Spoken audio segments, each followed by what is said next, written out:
in a short format tournament like this, like the Olympics, now this is even smaller, only 4 teams, who's got the best goaltending? You're talking 3 round robin games and then a knockout with 4 teams. So you're playing 5 games. I'm not sold yet, Mike, on the USA stuff, on the merch, but I think I'm sold on the USA at least being in the final. Only on SportsGrid. Patino himself, in a clip that we just played, said basically the stats are not backing up the team's wins. St. John's is offensive glass. That's where a lot of opportunities for St. John's came from. St. John's does not shoot the basketball well. It might even be fair to say they shoot it poorly. They were 3 of 16 from deep last night. But it doesn't seem to matter to them. Newswire. Only on SportsGrid.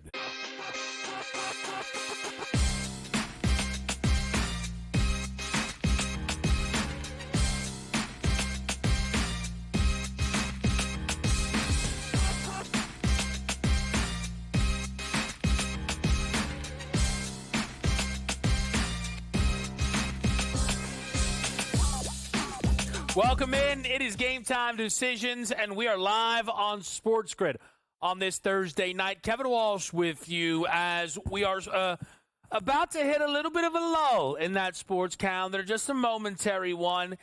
The NHL has their 4 Nations tournament going on right now. We'll talk to Joe Madden about that, but we're not getting night-to-night hockey on our slate. The NBA is about to button up their action and send us into the All-Star break. It is a 5-game window that we get to dive into here on this Thursday, and then it is going to be everybody's favorite, the Rising Stars Challenge, the dunk contest, and an All-Star game format where even old K-Dubs is tapped out.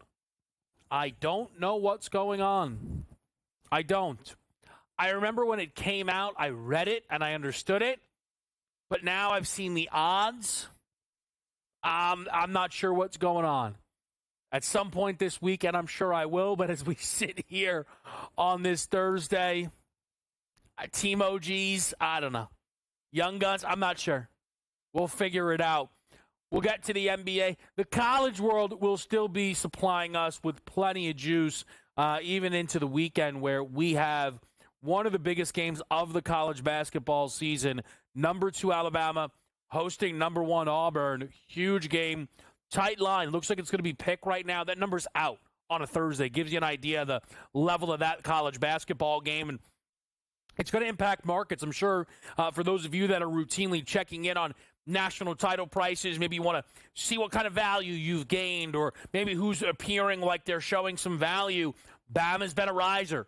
Actually jumped Houston for the 3rd spot overall on the FanDuel Sportsbook there. Auburn, the title favorites, though. They have jumped Duke now, sitting 4-1, and it's the Blue Devils at a plus 450 price. Rounding out the top 5, it goes Auburn, Duke, Alabama, and then it's Houston and Florida. The College Board tonight has some ranked action. Maryland catching 1.5 at Nebraska. Memphis laying 6.5 at South Florida. One of the odd things of your slate tonight, for those of you that use KenPom, the 11th best team in college basketball is in action, and yet, you do not see them in the top 25 tab, because that is the Gonzaga Bulldogs. I don't know if we've ever seen a team who is viewed so differently by the metrics and then by the actual like AP, and even where they're viewed from those who are filling out brackets in terms of bracketology. Gonzaga right now on bracket matrix, a 9 seed. A 9 seed. Again, KenPom sees them as the 7th best team in college basketball. That's a huge gap. We'll talk about their game here tonight in just a little bit. They're going to host the Dons as a 14.5-point home favorite. We'll get to the basketball board. We'll get to Sports Millions Pick'em. We'll look at the opening round of Genesis Invitational action with Brady Cannon joining us as well. Craig Mish is going to stop by before you know it, it's pitchers and catchers, and before you know it, we're watching Alec Bregman play baseball for the Boston Red Sox. That deal came through just the other day, so some stuff to get to on that side of it. But I do want to still talk some football as we open up the show here tonight. Because I don't know about you, how many of you still have some football fever? Maybe the Philadelphia Eagles winning the Super Bowl has me running hot and running a little bit longer. But there was some news today that was made official, which is Aaron Rodgers is no longer going to be with the New York Jets. The Jets themselves releasing a statement and leaving no doubt, no questions that this is the end of Aaron's time with the Jets. And I look back on it, these 2 seasons, and I still feel bad it played out this way. You know, when Aaron left Green Bay, you know, and they had fallen short in 2 conference championships or in 2 postseasons, once both to the Niners, once I think it was the divisional round, once in the conference championship game. Then they were eliminated on a Sunday nighter against the Detroit Lions, that surging team, and that was it for him in Green Bay. But going to the Jets was not a ridiculous move. And I know there's an air of, the Jets. And that's from Jets fans and not Jets fans. And I know that's how a lot of people feel around the torn Achilles that took Aaron out of it for his first ever game with the Jets, first ever game not with the Green Bay Packers. And it's very possible that Rodgers, even in this season, was not at 100%. I would say, actually, it's a guarantee he wasn't at 100%. The question is probably, is anything close to 100% ever going to be available to Aaron again? And that's the real question that now sits out there. The Jets had to move on from a guy that they were once so excited to bring in. And some probably don't view what if he didn't tear his Achilles as a big what if. They probably feel like he was inevitably not going to have success with the Jets. I don't fully agree with that. I think that is a bit of a what if, especially if he had 2 cracks at it, 2 full, healthy seasons. He didn't have that. So now he moves on. And again, for the Jets, it was the right decision because while I think I'm speaking kindly of Rodgers, I couldn't think any less of what he did this season. And most of that isn't even tied to the on-field stuff. Any notion that Rodgers was not playing a massive hand in the decision-making for this football team is foolish. It is absolutely ridiculous. Robert Saleh's firing was inexplainable. It came way too early in the season and cratered their defense, quite frankly. We saw that play out. They moved heaven and earth to bring in Devontae Adams. Devontae's real Jets debut came on the Pat McAfee show, which is another thing. But Rodgers brought a lot of this onto himself. So now when we look at where can Aaron Rodgers go, we just flashed it for you. The odds have the Pittsburgh Steelers as the favorite. In essence, it makes sense. We know there's a mutual respect with Mike Tomlin. And I also don't think people would expect Rodgers to go to that organization and run roughshod, right? I've talked about Aaron potentially landing with the 3rd team that is on the board there, which is the San Francisco 49ers. A cheap replacement move if they let Brock Purdy go because Purdy's commanding too much money. And taking a chance that Rodgers, another year removed from the Achilles, yes, another year older, but in the Shanahan offense with those weapons, could be good enough to get the job done. But as we sit here today on February 13th, I would be pretty surprised if the Niners do not pay Brock Purdy, whatever the number ends up being. It looks like they want Brock back. So now the issue for Rodgers is you look at a lot of organizations that are on the board, and it feels like there could be some suitors, but how many of them are winners? The Tennessee Titans are picking first for a reason. The Vegas Raiders are picking 6th for a reason. The landing spot for Aaron Rodgers, he needs help. He needs to make a phone call. Hey, Matt Stafford, get out of there.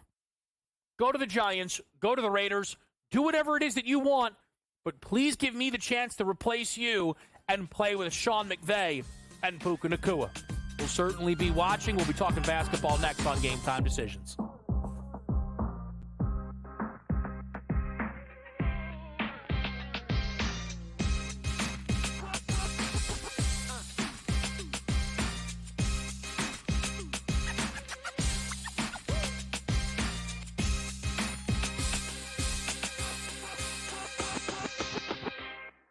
So my team didn't win this weekend, but I still did with this app that's taking over the game. Sports Millions Pick'em lets you make quick and easy predictions. Pick your favorite players, go higher or lower, and you can still win big even if your team loses. Plus, the multiplier is insane. With just a few picks, you can win big money. So get on it. They've got a welcome bonus to help you start off your winning streak.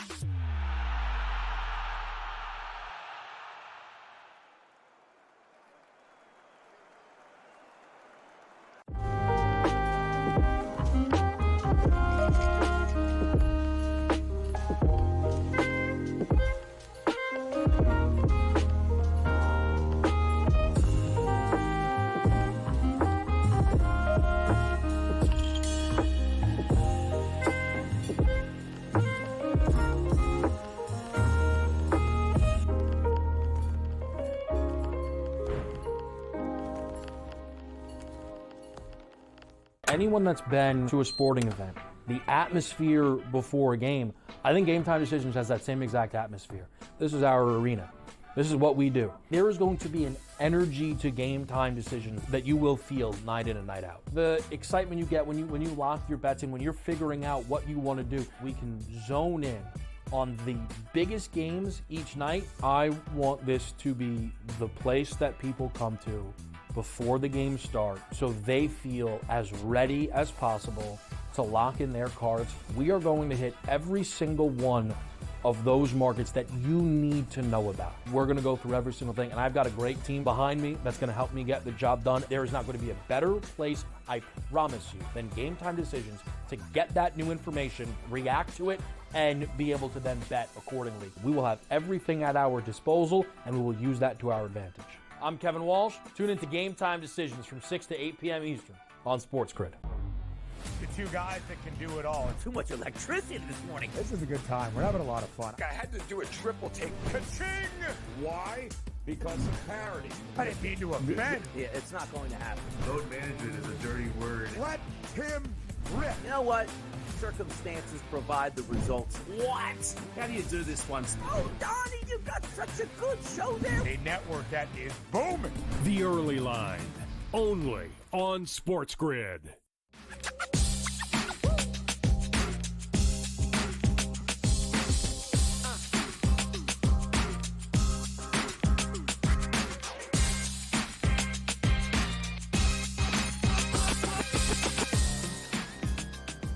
Back to the right here. We are on Game Time Decisions tonight. College basketball board again. Ranked action is in the Big Ten, and then it's over in the American. It's Maryland laying or catching 1.5, from Nebraska, and it's Memphis laying 6.5 at South Florida. So certainly some spots where you got to be careful. We know the value of home court advantage. One spot tonight that's catching my eye, a little off the beaten path potentially. That would be UNC Wilmington and Charleston. Now, these are probably your two best teams in the conference. We saw them play already at Charleston, an 85-83 victory there for the road Seahawks. I look at this game tonight. I think maybe our numbers moved a little bit too much. 5.5, 6.5 in the market. But I want to trust the Cougars' offense here. I want to trust Charleston to score the basketball in this game. That Wilmington defense is nowhere near the top of the conference. It's a team predicated on offense. We know Charleston runs up and down the court. I think they get theirs tonight in a bit of a revenge spot. Game could soar. Maybe Wilmington has to go, and maybe they're 85-90 tonight. Maybe. But I trust Charleston over the 73.5 in their game at -116. Again, keep your eye on this Gonzaga game tonight. Just very interested to see what the Bulldogs are able to do. They don't have much room for error in the remainder of their schedule. Now, this is something that is a little bit similar to last year. The losses are close. Here's the losses this year for Gonzaga. Overtime, West Virginia. Overtime, Kentucky. 6, UConn, neutral. 3, UCLA, neutral, overtime Oregon State, 4 Santa Clara, 4 at St. Mary's. Well, you got to pick up some wins, man. We can't lose every time we go to overtime. They've lost all their overtime games. We can't just, if we see a good team, lose to a team. We can't if you're Gonzaga. So we got to see what we see. We got to see if Gonzaga here can roll a team like the Dons, who certainly carry some weight within this conference. The big one for them is going to be the St. Mary's matchup. We know that's going to be the big one. If they can get the job done against St. Mary's in the rematch, a fellow Ken Pom top 25 ranked team, that's going to be notable. We'll keep our eyes on that. NBA-wise tonight, we have ourselves, again, what is a 5-game slate. And we'll talk more about the slate. We've got some Sports Million Pick'em coming up for you here. But I do want to just quickly take a look at the standings. And, is there anything that jumps out, right? Is there anything that we're seeing that feels noteworthy? Last night we had Luka and the Lakers' second game of that tenure. They fell right into the trap that so many teams do. You play a team at home, you smash them, you go to their building, you don't show up locked in, you get rolled. And the Lakers got rolled. Happens. It's tough because you had the chance for great momentum since you were playing Utah, but it's no panic, right? For Phoenix, a lot of panic. For the Phoenix Suns, all the panic. Losers of 3 in a row, 6 of 7. And this was a team that sat 24-21. They're now 26-28. They had a nice start to the season at 9-2. And things have cratered. With injury being a part of that, no doubt. I will say, if you were with us for our NBA previews, the Suns dealing with injuries was expected. They got outlier health seasons from Durant and Nurk last year. Those were the guys that missed a ton of time already. But speaking of Kevin Durant, the most under-discussed story in the NBA has been Kevin Durant's future. And it's actually kind of mind-blowing to me. This is a league that occasionally runs on player movement. Just look at the deadline, right?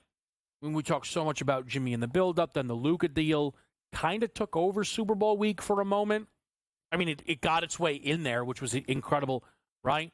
Shows even on Mondays had to get it. We here, Super Bowl to Luka. That's how it was a huge deal, right? We also saw other moves. We saw De'Aaron Fox end up in San Antonio like he wanted. Zach LaVine in Sacramento as a part of a multi-team deal there, right? Bucks made a move for Kyle Kuzma. The Jimmy Butler situation ended with him in Golden State. Why have people not been going crazy over Jimmy ending up in Golden State because Kevin Durant refused to go back? The Phoenix Suns, who I thought would be looking to make trades this offseason, at the deadline, looked at everything, sat there at the time, I believe, 500, 25-25, and went, yeah, we'll take what we can get now. This isn't going to get any better. A Phoenix Suns team that made moves with the Utah Jazz to bring in assets that they could then ship out to Miami to get Jimmy Butler, right? Merely in order to get Jimmy Butler, traded Kevin Durant. I don't need to do a whole song and dance and talk about, whoa, well, hold on a second. KD doesn't want to go to Golden State. What does that say about Draymond? What does that say about Durant? What does that say about Steph? We don't have to do that. We can. We don't have to do it here. We don't have to do it here. But what we have to remember, something that I thought we could have talked about pre-deadline, but then it got multiplied and people still didn't care. The Suns are trading Kevin Durant. The Suns are absolutely, this offseason, going to trade Kevin Durant. So when you think about title odds, and I know we're doing this year's title odds, and we're worried about this year's matchups, next year, we are going to end up seeing Kevin Durant find a new team. Maybe one of those top 10 right there. Maybe not. Maybe not. Some have suggested the Knicks make the call. Lakers, who knows? I don't know. Why not? They can do anything, apparently. We know the Rockets are lurking. I just got to say, it is incredible to see this Suns team be in a situation so bad that the all-in Suns at the deadline were ready to trade KD. It's just an incredible thing that I feel many have overlooked. We're going to we'll do some Sports Million Pick'em next.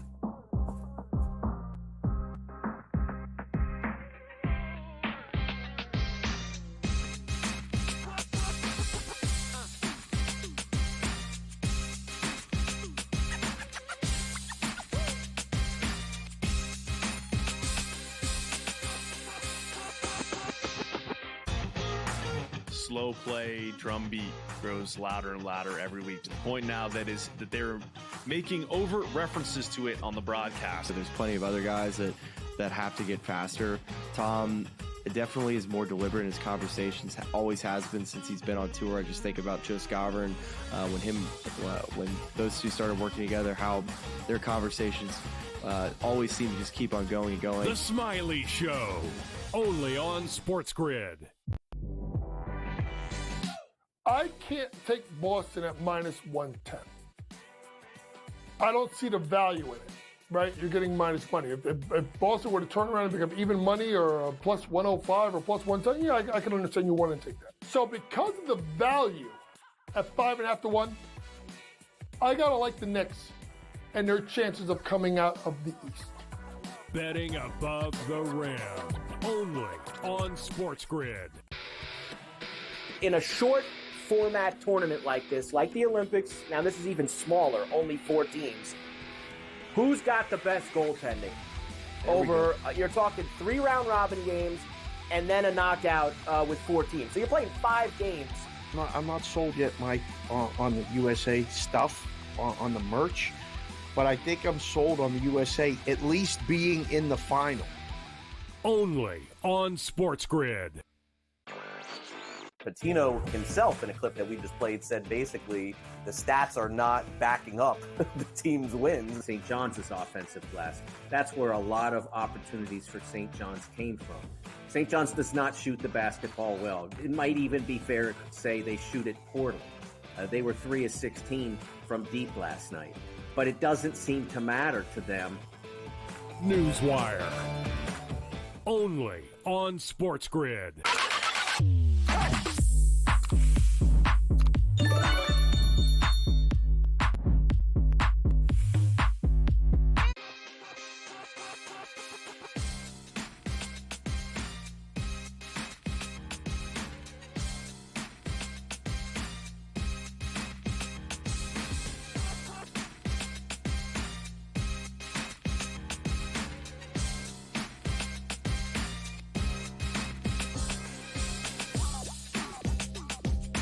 With you right here on SportsGrid. I'm Kevin Walsh on this Thursday night, and we've got a lot of options tonight. I'm sure a lot of you are looking to load up over on the NBA slate. Why not load up over on the Sports Million Pick'em? Let's see what options we have tonight.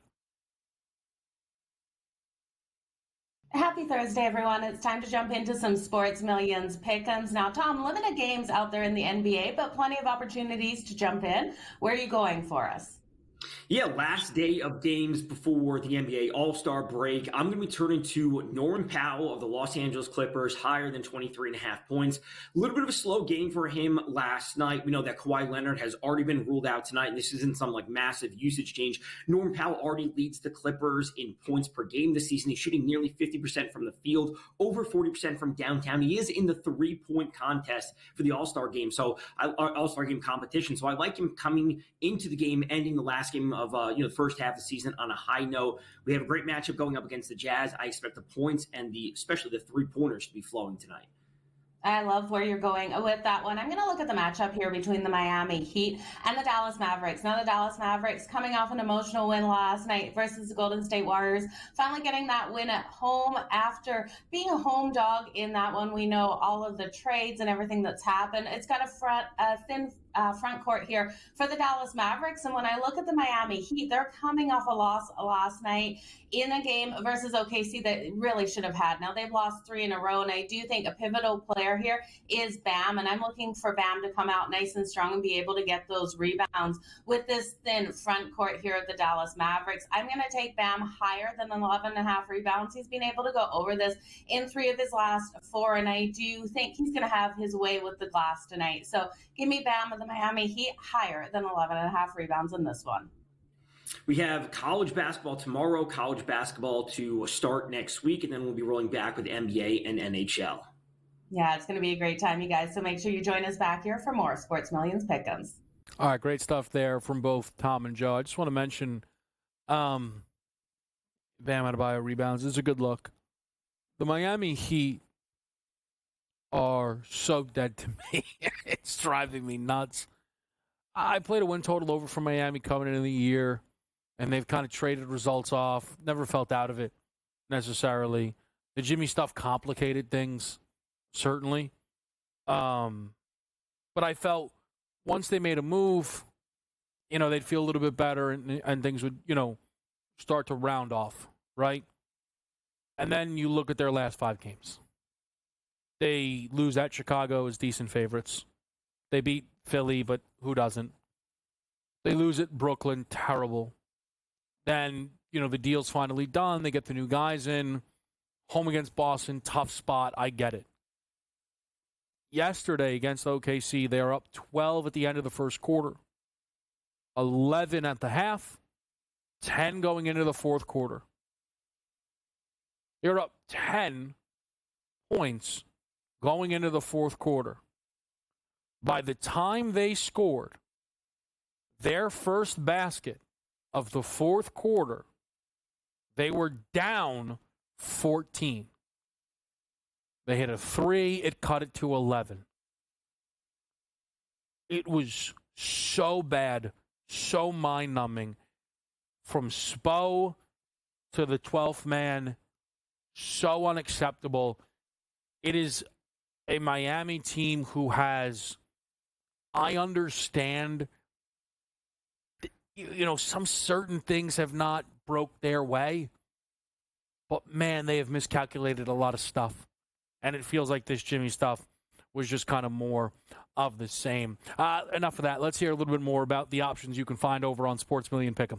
Enjoy Sports Millions Pick'ems, but hate making the picks yourself? Well, Sports Millions has you covered. Head on over and play Sports Millions Blitz'em right now and let the computer do the work. Go to sportsmillions.com/blitz'em to be able to win big prizes without having to make a single pick yourself. That's sportsmillions.com/blitz'em. All right, we're back with you right here, and I will add one last thing. Zach LaVine, we're going to get this going. Can we find some efficiency tonight against New Orleans? Bad team, bad defense. 22.5 higher or lower right now over on Sports Million Pick'em. Certainly something for us to keep some tabs on. We're going to take a break. We'll come back. We'll talk Major League Baseball with Craig Mish next year on SportsGrid.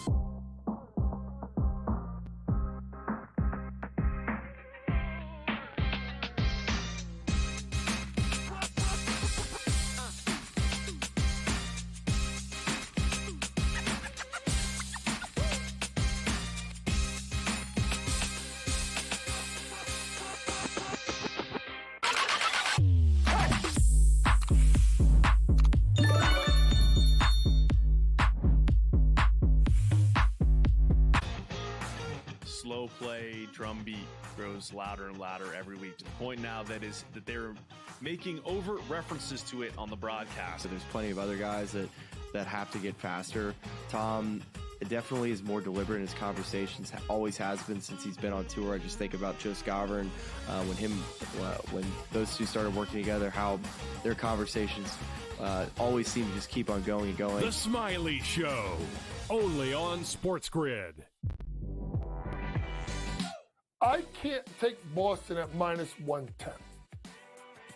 I don't see the value in it, right? You're getting minus money. If Boston were to turn around and become even money or a plus 105 or plus 110, yeah, I can understand you want to take that. So because of the value at 5.5 to 1, I got to like the Knicks and their chances of coming out of the East.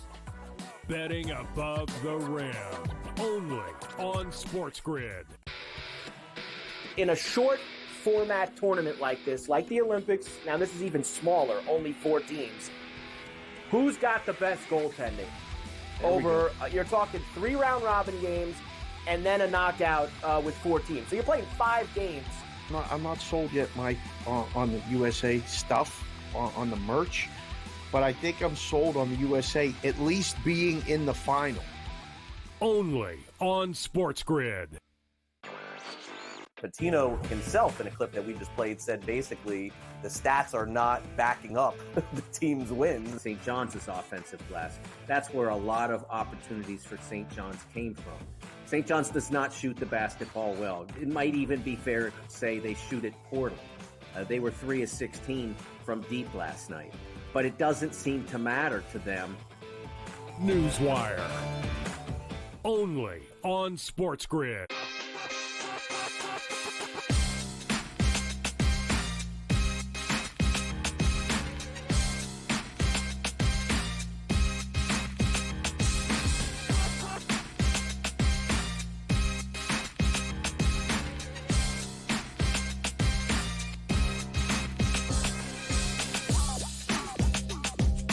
Game time decisions with you here on a Thursday night. The NFL, it's come, it's gone, never really leaves.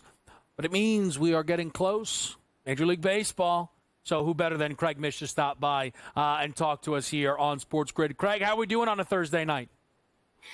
Boy, Kev, you made it back, huh? From New Orleans? I thought maybe you'd just stay out there. You know? You guys were having so much fun. Yeah, it was a good time, but we had work to do. We had to work Sunday. It was great. People were like, you're not going to the game? I'm like, I don't think that's on the board for me. We got a Pro Football Today to make happen leading into the game, and it was all worth it. I enjoyed watching it from home. I'm good. I don't know. I'm assuming here you've been to a Super Bowl before.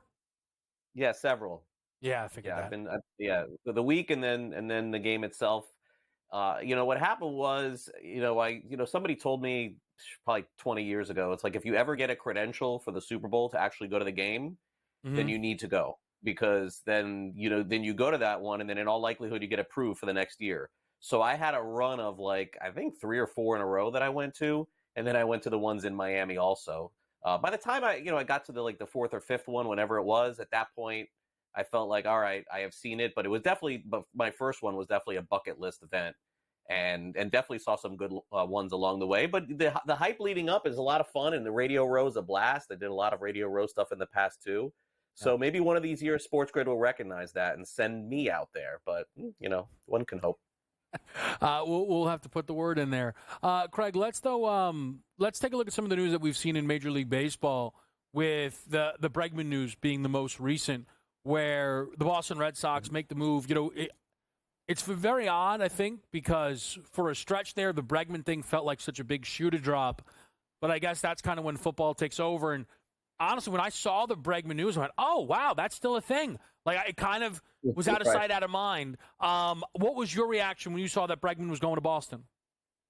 Yeah, and it's interesting that every year now it seems like we do have a couple of lingering free agents into February. And this year, I don't think we're going to get a bigger one than Bregman or even Pavetta, by the way, who signed too. I think that's, the multi-year deals are gone. I think, look, I'm going to guess here, although, I've covered Alex when he played with Houston, known him well, interviewed him many times. So I can only guess what he's thinking.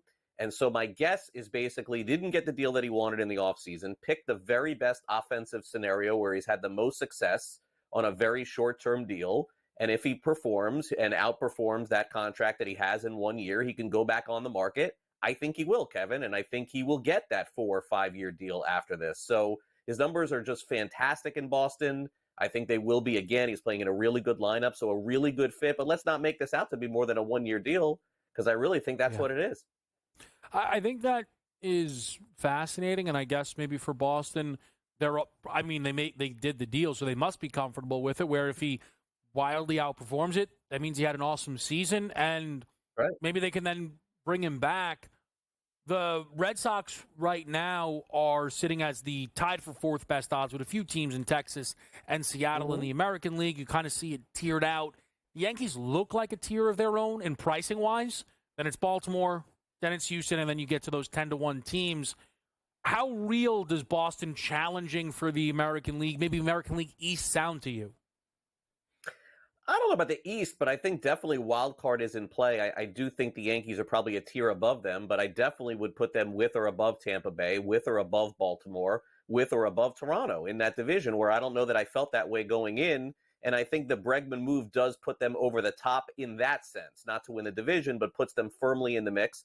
Let's also not forget, I mean, Kevin, they made some really savvy pitching moves in the offseason that really went under the radar.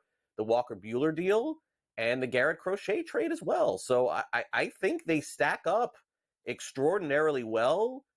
They do have a lot of injury issues potentially in that pitching. You're not rooting for that, but there are a lot of pitchers on that team that have some injury history. So reliability is not really the key factor, I think, with those starters. But if they do get 4 starters of 140, 50 innings, they're going to be a force. Now, with Major League Baseball, we're kind of about to get back into that grooving thing, pitchers and catchers. And I know that means, you'll start to get on the ground floor with everything. I know you're always ear to the ground, but, you get to kind of be out in front of it. Is there anything that around the league you're kind of looking forward to, trying to keep a closer eye on as we approach that time?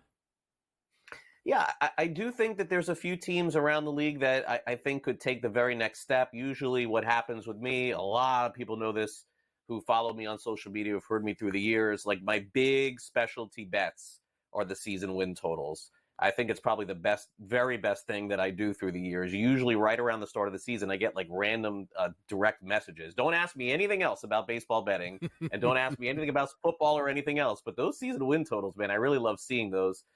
Last year we gave a couple to Ben. They both hit. So, like a team, I would say, Kevin, like Detroit, like where are the Tigers in the mix for all this stuff? They have a very wealthy owner. It seems like they have a propensity to spend some money. They're going to get out from this Javi Baez contract eventually. They made some nice moves in the offseason. They have the best pitcher in baseball. So I think that's one team in the American League that I'm watching. And I definitely think that Corbin Burns going to Arizona on the flip side, leaving Baltimore, going over to the National League. Look, the Dodgers are going to be the favorites. The Dodgers are going to be in the playoffs. But is Arizona like the second or third best team in the NL? I mean, it's possible. It's possible. That was a really big move for them to add him too. So as far as like those two teams are concerned, those are the ones that I sort of have my eye on. And by the way, not the big national teams, usually the fly under the radar teams. Those are the teams that I look at.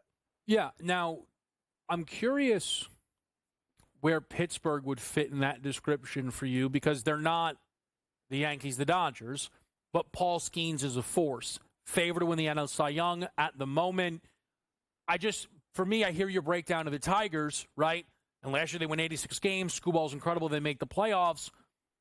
Do you feel Skeens could have that type of impact? And this is a team whose win total right now in the mid-70s kind of is even much better than people are at the moment projecting? I'm disappointed a little bit in them. I know they did sign Tommy Pham, and they added, I think, $15 million in payroll or something like that. And by the way, I don't really care who spends or who doesn't. I don't get into that conversation. Believe me, I go through it every year with Miami. But with a team like Pittsburgh and with O'Neal Cruz and some of the Ted Reynolds and the talent that they have there, I mean, it is kind of now or never for them. When you have the Jaden Daniels, when you have the Paul Skeens, how do you not push the foot down at that point? People are accusing Baltimore of sort of not doing that, but Baltimore is just able to keep calling these kids up and they all perform, right? I don't think Pittsburgh has that farm system where they're going to be able to do that. So no, Kevin, I'm not like super bullish on Pittsburgh because of the 3 guys that they had. Yeah, I would have liked to see them do a little bit more, not because of spending the money, but because you have that generational type player. It's time. It's time to go all in, and they didn't even go like in at all.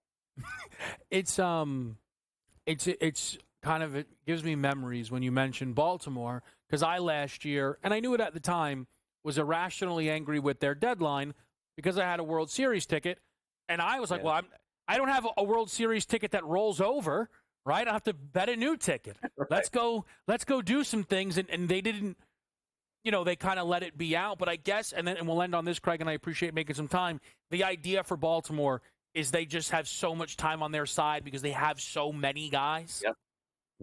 Yeah, that's it. And also, Mike Elias has seen this before in Houston and has just went through the losing and was super patient, going through a little bit of winning. I don't think Baltimore is going to change who they are, Kevin. This is going to be what they do. Maybe a couple of guys on 1-year deals eventually, but no more than that.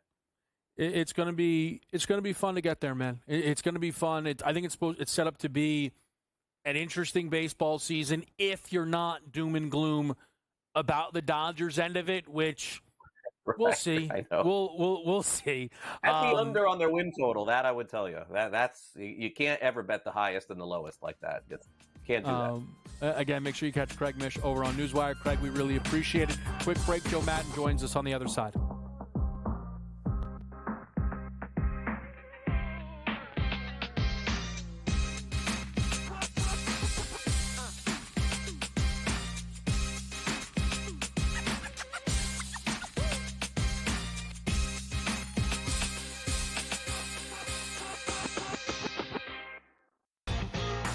Slow play drum beat grows louder and louder every week, to the point now that they're making overt references to it on the broadcast. So there's plenty of other guys that have to get faster.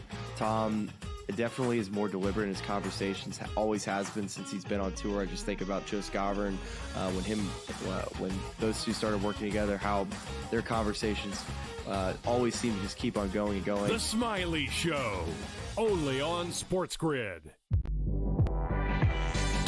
At some point, these 80s are going to learn we don't need to hire ex-NBA guys. I need guys with college experience who's gone out and recruited, who knows how to develop talent. NBA guys with no college experience don't work in college basketball. I understand they run NBA-style offenses, but it doesn't mean they can run college programs. Betting above the rim, only on SportsGrid. In a short format tournament like this, like the Olympics, now this is even smaller, only 4 teams. Who's got the best goaltending? You're talking 3 round robin games and then a knockout with 4 teams. So you're playing 5 games. I'm not sold yet, Mike, on the USA stuff, on the merch, but I think I'm sold on the USA at least being in the final. Only on SportsGrid. Patino himself, in a clip that we just played, said basically the stats are not backing up the team's wins. St. John's offensive glass. That's where a lot of opportunities for St. John's came from. St. John's does not shoot the basketball well. It might even be fair to say they shoot it poorly. They were 3 of 16 from deep last night, but it doesn't seem to matter to them. Newswire, only on SportsGrid.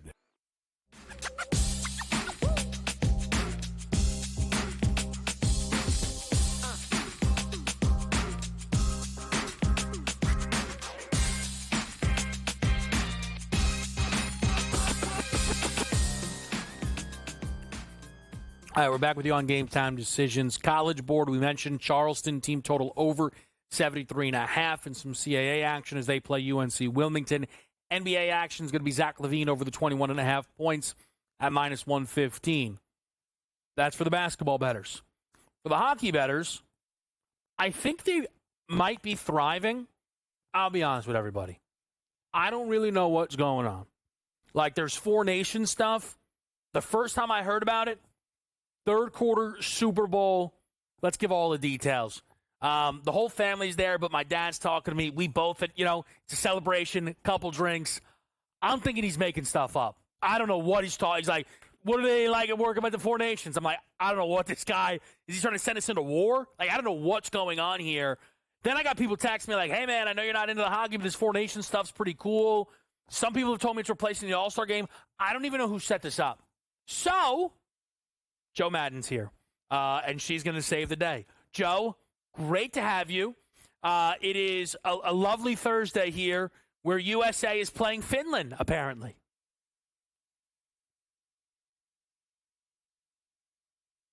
Oh, the mic's not on. Hold on. There it is. There we go. Here. Sorry about Right. that, you guys.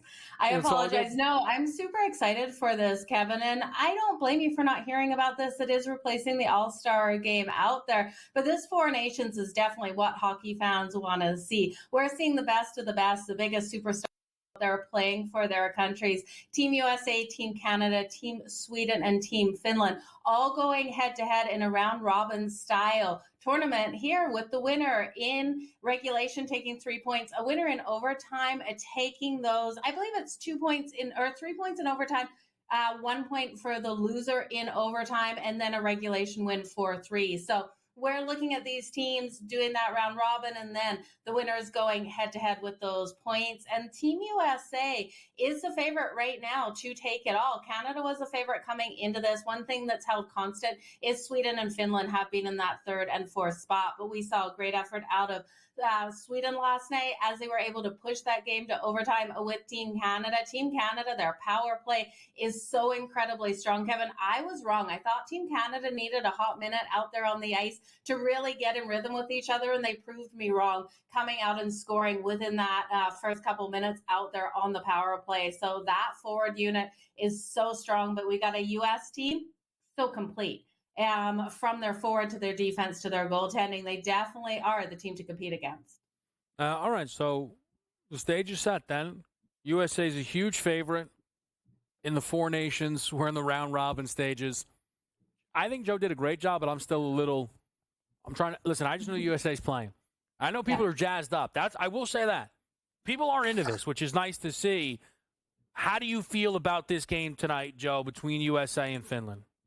Well, you look at the star power on this Team USA, and you look at those lines, Kevin, and I know we've talked hockey all season, and you know exactly how strong Kyle Connor has been. Jack Eichel, Matthew Tkachuk, that is your top line forwards. And then we drop down to that second line, Jake Gunsel, Austin Matthews, and Jack Hughes. Still elite players on that second line. Third line, it just keeps staying just as strong. You got Brady Tkachuk, JT Miller, Matt Boldy, and on that fourth line, you got Trocheck, Nelson, and Dylan Larkin. So the forwards are going to come out nice and strong. But defensively, we got Charlie McAvoy out there. We got Adam Fox. We've got so much star power. And then we have Connor Hellebuck in goal tonight here for them. I do think Connor Hellebuck is a difference maker because on the other side here for Finland, we don't have as many star players out there. We've got a couple of holes on this team.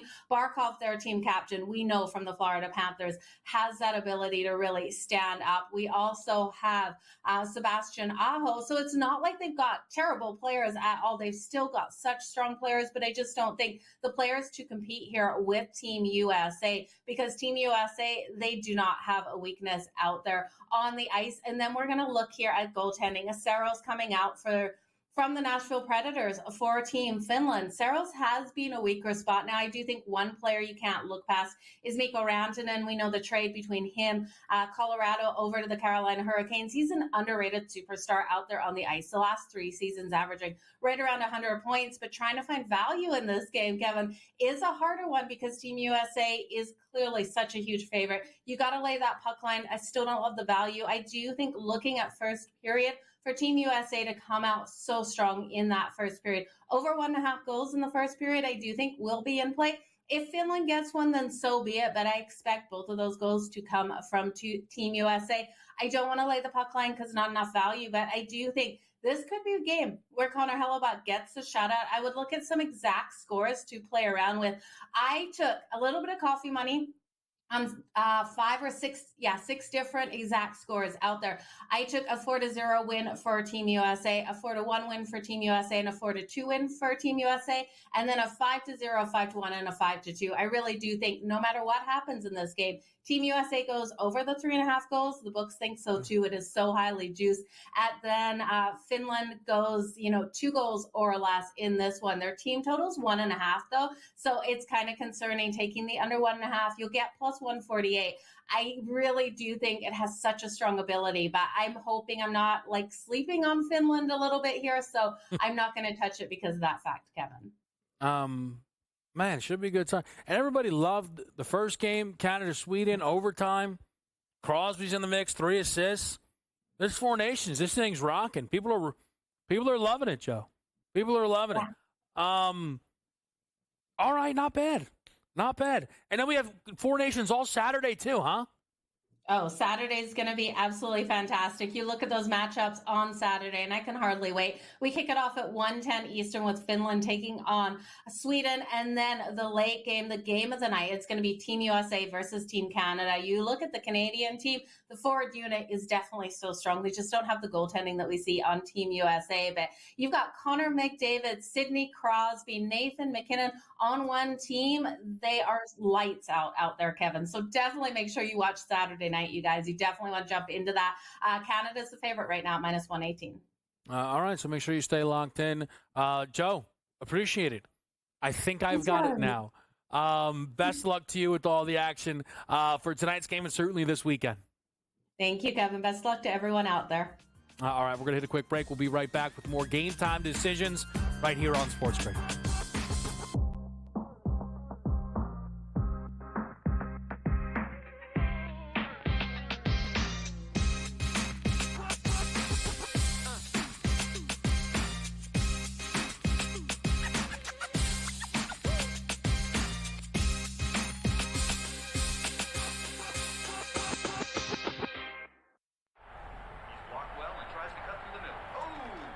Your gut says Miami is going to win, and you should take the over.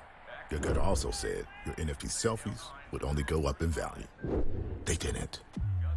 But your head is on SportsGrid and knows the QB is in concussion protocol. The backup has a 45 QBR against the zone coverage. The New York D has the most sacks in the league. So yeah, trust your head. It's smarter to be on SportsGrid. You want me to solve all this tush-push and fourth down malarkey that goes on with the officials? Here's a crazy idea. Get rid of the worst rule in the NFL, and that is forward progress. How about this? Where I knock your ass in the ground is where the ball goes, period. Let's end this whole conversation. Like, if I drop you back 4 yards, then you lost 4 yards. If we get rid of forward progress, this tush-push and everything else is taken care of. Where I put your tail on the ground is where the ball goes. End of conversation. It's the dumbest rule and the most arbitrary rule. The only thing that is a worse call in the NFL than forward progress is the punt that goes out of bounds when you watch the official walk down the sideline having absolutely no clue where that ball crossed over. All I can think of is that Price is Right game go do-de-do-de-do, do-de-do-de-do, as he's walking down the sideline, arbitrarily trying to figure out where the ball crossed over because he's got no clue. The Early Line, only on SportsGrid.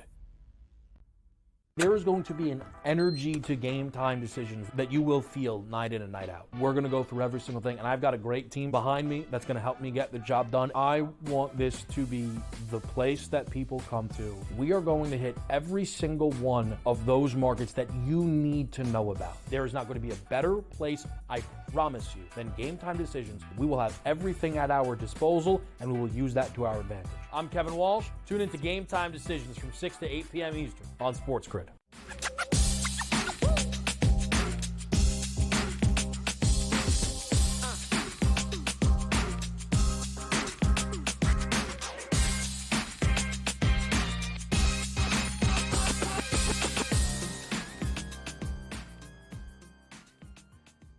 Back right here on SportsGrid, it is Game Time Decisions, and we've got ourselves the final night of NBA action before the All-Star break officially begins. Houston, a dropping favorite throughout the day against the Golden State Warriors. You know, I tried that Steph Curry under in Golden State's most recent game against Milwaukee, or 2 games ago, I should say, against Milwaukee. Got clipped. He played really well, came out hot, scored 38, actually. Against Dallas, I didn't go to it. And I'm not upset about that because his volume has actually stayed very consistent. He took 23 shots. He didn't get there. He scored 25. Tonight, his number's down to 25.5.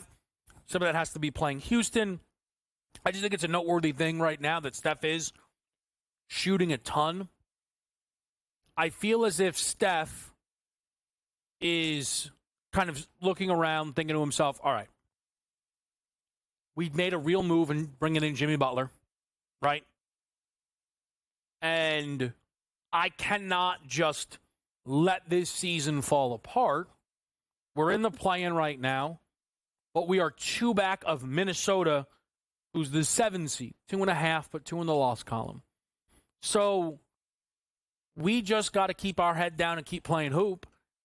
And if you're Golden State and you got up to the 7, then you would have to lose 2 home games to not make the playoffs, right? Now, that's not easy, but I think it kind of shows that Steph is going for it, right? And not that other guys aren't going for it, but it shows that Steph's going for it. I will say, while the Warriors right now would love the 7 seed, I think the dream seed for this conference feels like the 2 seed, right? OKC has the 1 seed locked up. They are on another big win streak, this time 7 in a row, 44-9, half the losses of the next closest team. They are the 1 seed. It's a big part of why their price is what it is within the conference. But the way that it feels as if right now there's a decent chance either Denver or the Lakers ends up the 4, or maybe even inside that 4-5 game. And while Oklahoma City will be favored to win that series against either team, OKC's booked first, Denver's booked next, and then it's the Lakers. This is stuff we talked about with the Celtics last year, where it was like, wow, are the Celtics just going to get the absolute rawest deal? Philly round 1, Milwaukee round 2. Nope, none of that happened.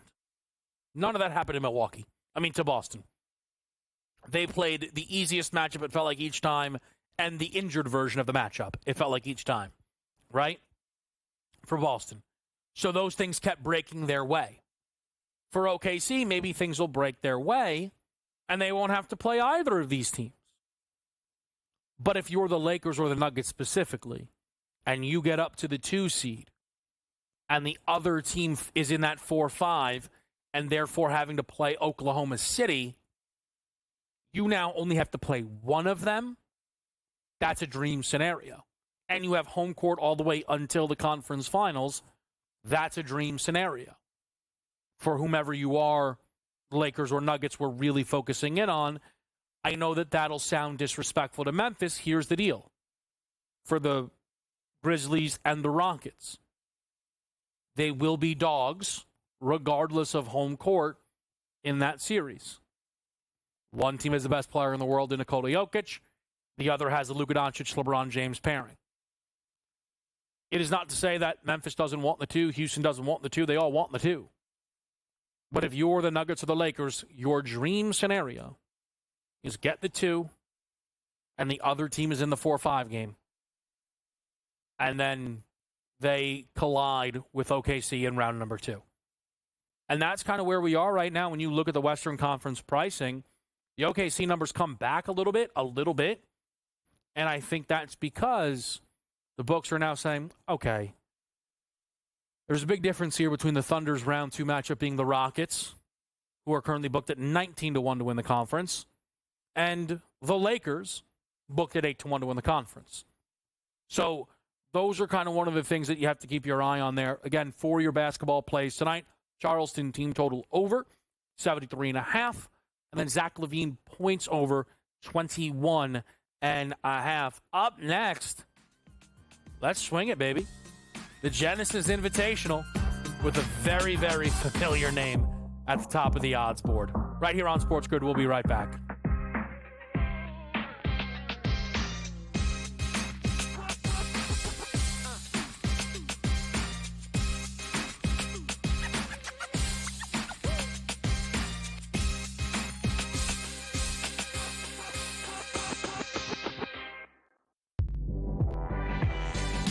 At some point, these 80s are going to learn we don't need to hire ex-NBA guys. I need guys with college experience who's gone out and recruited, who knows how to develop talent. NBA guys with no college experience don't work in college basketball. I understand they run NBA-style offenses, but it doesn't mean they can run college programs. Betting above the rim, only on SportsGrid.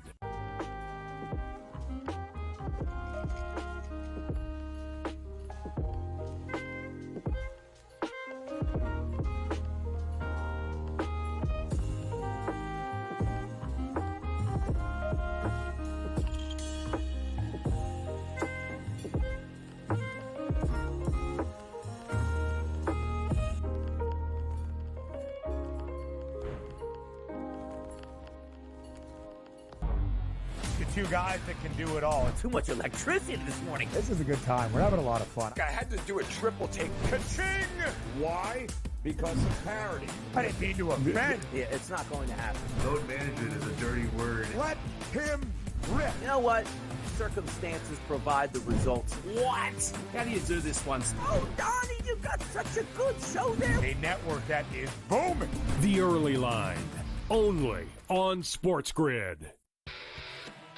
In a short format tournament like this, like the Olympics, now this is even smaller, only 4 teams. Who's got the best goaltending? Over, you're talking 3 round robin games and then a knockout with 4 teams. So you're playing 5 games. I'm not sold yet, Mike, on the USA stuff, on the merch, but I think I'm sold on the USA at least being in the final. Only on SportsGrid.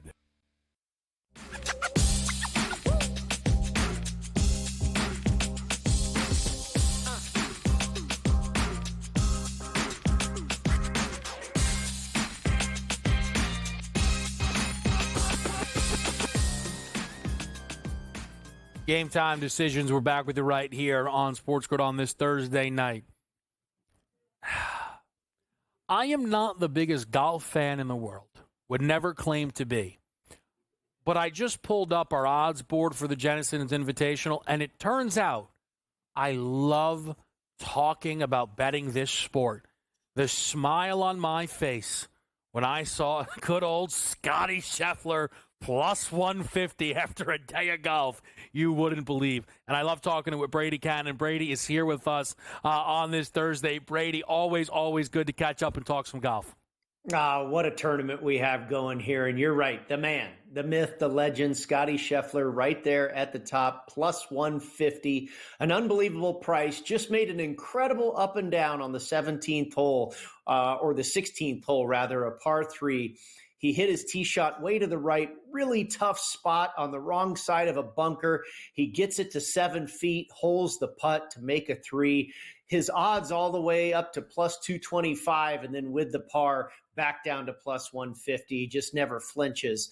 It's been so difficult out there today. A lot of rain in the morning. It's finally, the rain has dissipated a little bit. Still very cold. These guys are in rain suits and ski caps, and the rough is like 4 inches deep. It absolutely looks like a U.S. Open. I mean, there's only like 14 guys under par. You've got 72 players in the field, only about 14 that are under par, and a few guys have shot in the 80s. Adam Hadwin is about to shoot 84.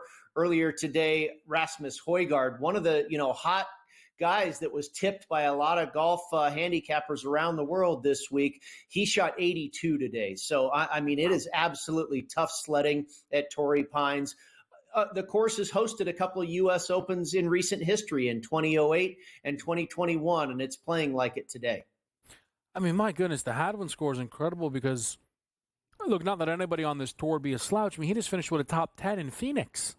Yeah. Right? I mean, this isn't a guy who's necessarily walking in playing. I know he's not. It's early in the season. It's not like he's been amazing, but it gives you an idea. So the question then is, kind of, if we look ahead, is this supposed to be a weekend of this, or is today the worst of it?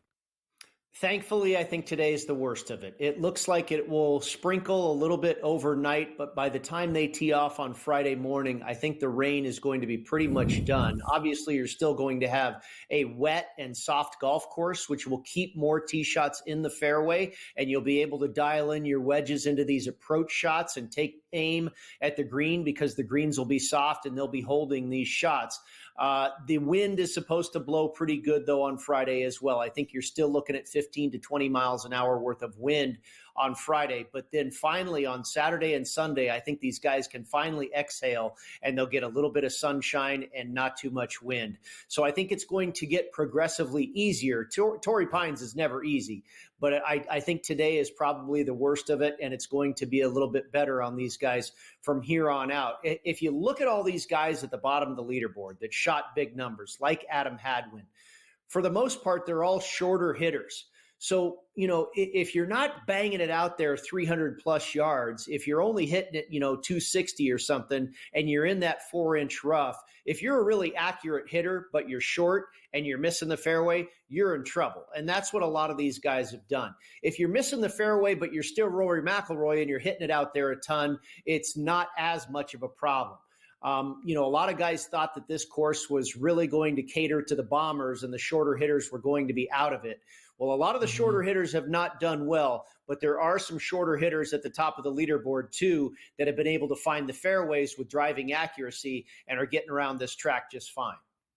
So is the idea then guys in front are at a huge advantage, or anybody could kind of start to make a leap because the conditions will be fine enough as we head into Saturday and Sunday? Right. I think the latter, Kevin. Okay. I think basically anybody that's able to hang on today and finish at +2 or better has a shot. Now, Denny McCarthy is an outlier. He made an eagle on the very last hole. He's at 4 under. But basically, 2 or 3 under is your lead. I don't think Denny McCarthy is going to be able to hang on. He did it with a lights-out short game, which is his bread and butter, but he was very errant off the tee, and he's a shorter hitter. So, the short game saved him. You look at a guy like Davis Thompson, who was money off the tee and money with the irons, but couldn't putt that well. I think he's a guy and still shot 2 under par, even with, a putter that was pretty cold. So I think those are the type of guys you want to look to. Some of the guys that are at +2 or better that were inconsistent today didn't have their A game, but were able to hang on and play well and put up a respectable number. Ludwig Oberg, Colin Morikawa, and then also I mentioned Thompson. Maverick McNeely was going along just fine, but he just recently made a bogey to go from +2 to +3, and that might put him on the wrong side of my attention as far as taking a bet in the in-running wagering. But I think +2 or better, especially some of these bigger names that were able to hold on, even though, like I say, they didn't have their A game, but were able to post a pretty decent number and not be too far off the charge here. And now you're getting them at a big price, right? Oberg, last look, was like 40 to 1. Morikawa was 20 or 25. So, a lot better than pre-tournament numbers, and they're by no means out of it, in my opinion. Yeah, I see Ludwig right now, 45, just using FanDuel numbers, Morikawa at 25. What do you make of Rory early on here? He's sitting at a +850 number right now, second best actually on the board. Well, he shot a good round. He shot even par, which is really, really good. And it's no surprise he did it with the driver. He did it with his work off the tee, which is his wheelhouse. But he wasn't very good with the wedges, and it was the short game that kind of got him to where he was. He made an incredible, you'll see it on social media. I mean, he was in 5 or 6 inch rough and took this lash out of it. And, he was probably, 50 yards from the green, and it looked like the swing he was trying to hit at 400 yards. And he put it to about 2 inches from the cup. So it was some miracle shots like that around the green for Rory McIlroy that kind of got it done. I wouldn't want to, he's probably more like 20 to 1 to win this rather than half that price.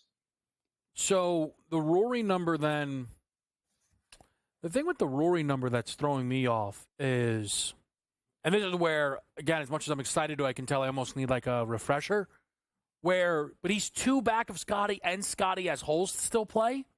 Yeah.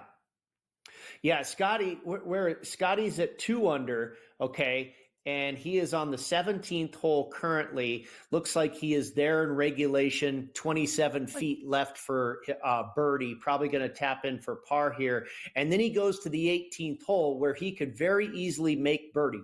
There's only 2 holes on this course today, Kevin, that are playing easy. And the number 6 hole, which is a par 5, and the 18th hole, which is a par 5. The other 2 par 5s on this course, believe it or not, are playing over par. I mean, when was the last time on the PGA Tour a par 5 was playing over par? So that's how hard this is playing. But Scotty is about to make par here, it looks like, on 17, and then have a possible birdie on 18. So he can get to 3 under. And I think a 3-shot advantage is a pretty big one, especially when you're talking about the world number 1. Right, and I think even maybe as it relates to, and it's marginal, but like Rory being in front of Denny, but 4 shots back. But it's Thursday. So I guess anything could happen. It looks like it's going to be a really, really fun one for us to follow here, Brady. Absolutely. I just don't think that, some of the best players in the world that were able to hang around at +2 or +1, I don't think they're out of it at all. But I don't like the way Rory played, even though he's only a few shots back. Well, we're going to follow it throughout, SportsGrid and certainly Brady as well. We appreciate here Game Time Decisions.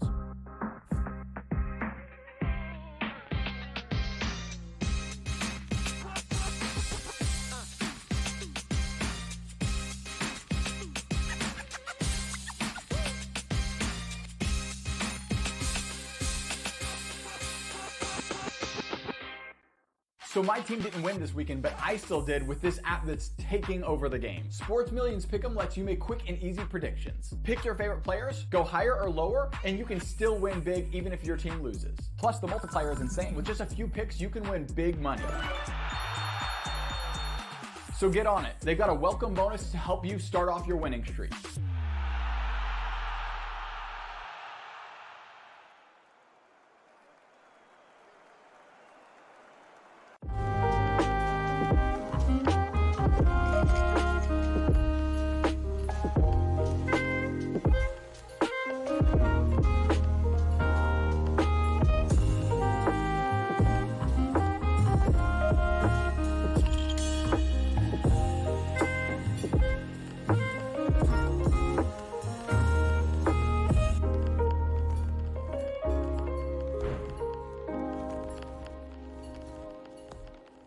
Anyone that's been to a sporting event, the atmosphere before a game, I think Game Time Decisions has that same exact atmosphere. This is our arena. This is what we do. There is going to be an energy to Game Time Decisions that you will feel night in and night out. The excitement you get when you lock your bets in, when you're figuring out what you want to do, we can zone in on the biggest games each night. I want this to be the place that people come to before the games start so they feel as ready as possible to lock in their cards. We are going to hit every single one of those markets that you need to know about. We're going to go through every single thing, and I've got a great team behind me that's going to help me get the job done. There is not going to be a better place, I promise you, than Game Time Decisions to get that new information, react to it, and be able to then bet accordingly. We will have everything at our disposal, and we will use that to our advantage. I'm Kevin Walsh. Tune into Game Time Decisions from 6 to 8 p.m. Eastern on SportsGrid. The two guys that can do it all. Too much electricity this morning. This is a good time. We're having a lot of fun. I had to do a triple take. Ka-ching! Why? Because of parity. I didn't mean to offend. Yeah, it's not going to happen. Load management is a dirty word. Let him rip. You know what? Circumstances provide the results. What? How do you do this one? Oh, Donnie, you got such a good show there. A network that is booming. The Early Line, only on SportsGrid.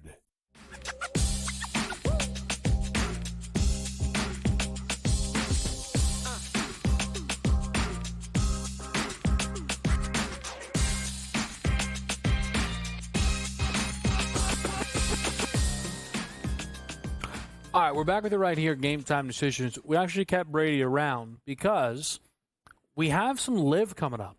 And again, kind of the NBA is about to ride off just with a little All-Star break. So I'm sure this weekend people are going to be looking for even more golf options there. So, Brady, let us know what you're thinking about for that live tournament that's going to get underway. Yeah, they are down under in Australia. So it's already Friday there in Australia. They're playing the Live Adelaide event. And this is the third year in a row that they have played this. This has been around, this event, every year on the Live circuit. And it's kind of the Liv's version of the WM Phoenix Open, with the raucous crowds and the beer drinking and the rock and roll music and all that stuff. It's a party down there in Adelaide.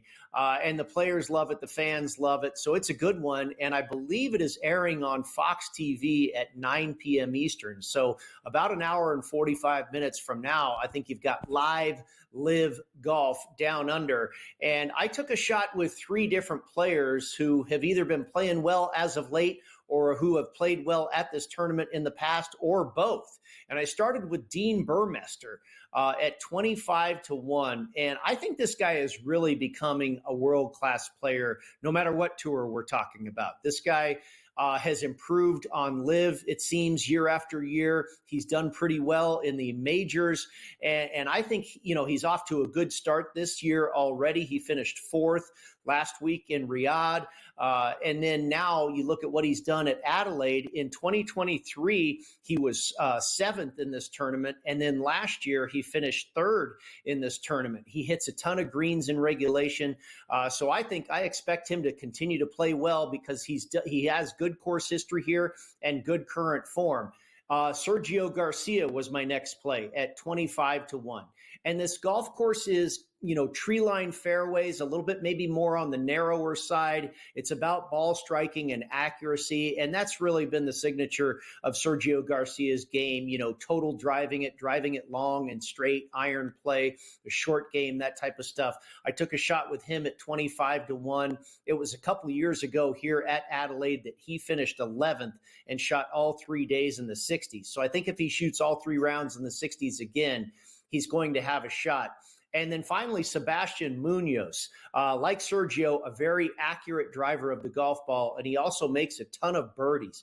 I think he was the first-round leader last week in Riyadh, ended up finishing runner-up. So he is very hot right now, playing great golf, and I think his game fits this course. I got him at 33-1. Brady, I have a quick question for you before we let you get out of here. I had a conversation somewhere on Media Row about just kind of the golf season, and it kind of reminded we're still waiting to figure out what happens with PGA and Live.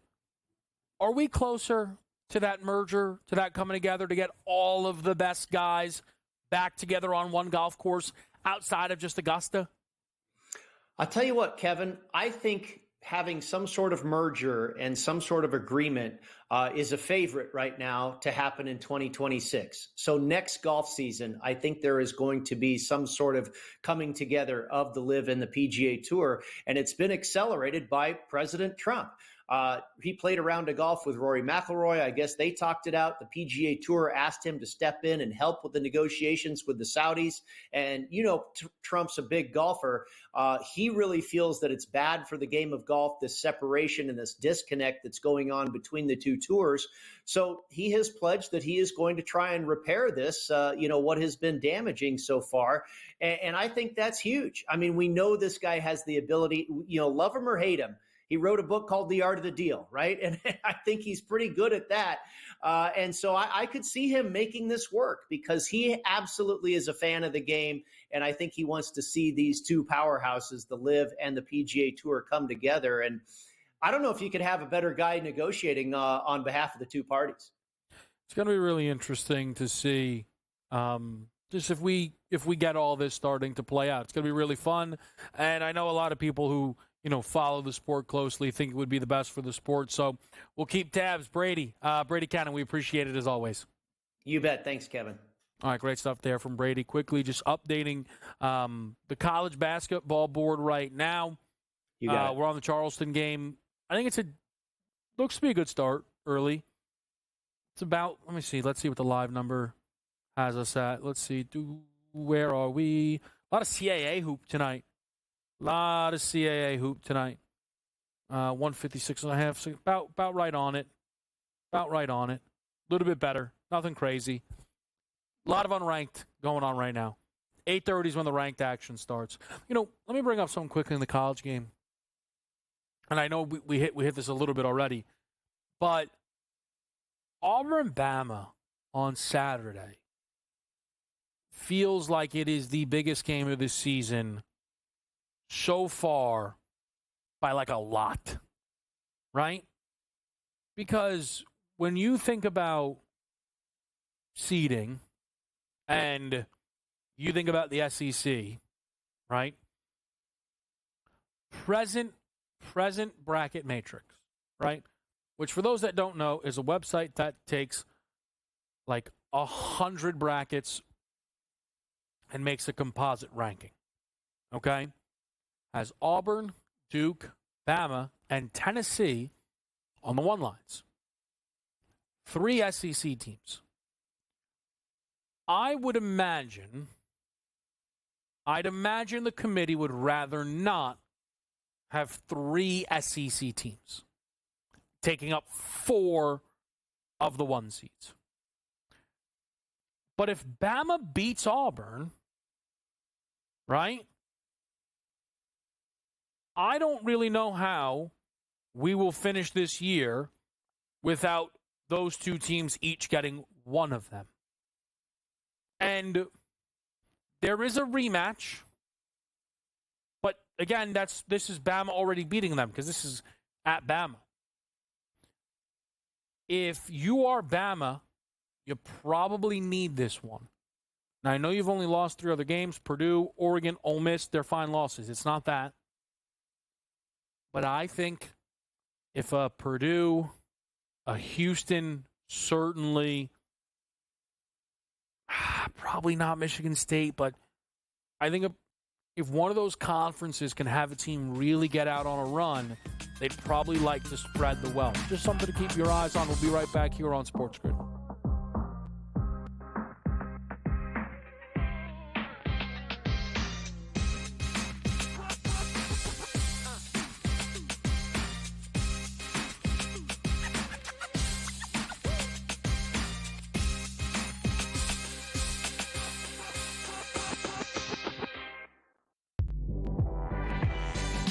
At some point, these ADs are going to learn we don't need to hire ex-NBA guys.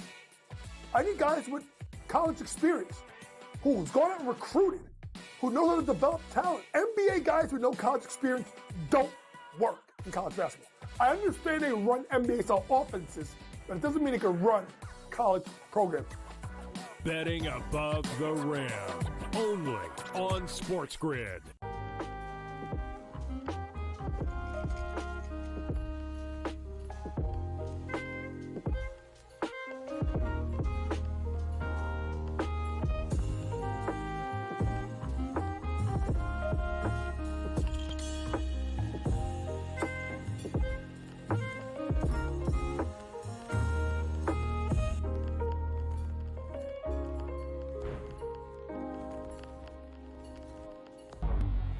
Two guys that can do it all. Too much electricity this morning. This is a good time. We're having a lot of fun. I had to do a triple take. Ka-ching!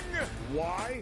Because of parity. I didn't mean to offend. Yeah, it's not going to happen. Load management is a dirty word. Let him rip. You know what? Circumstances provide the results. What? How do you do this one? Oh, Donnie, you've got such a good show there. A network that is booming. The Early Line, only on SportsGrid. In a short format tournament like this, like the Olympics, now this is even smaller, only 4 teams. Who's got the best goaltending?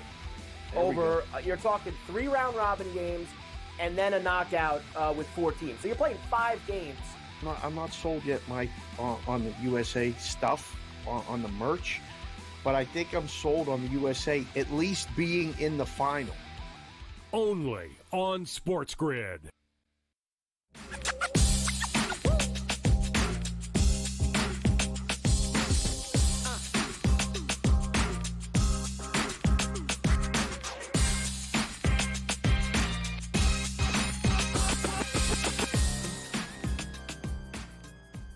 Back with you here on Game Time Decisions.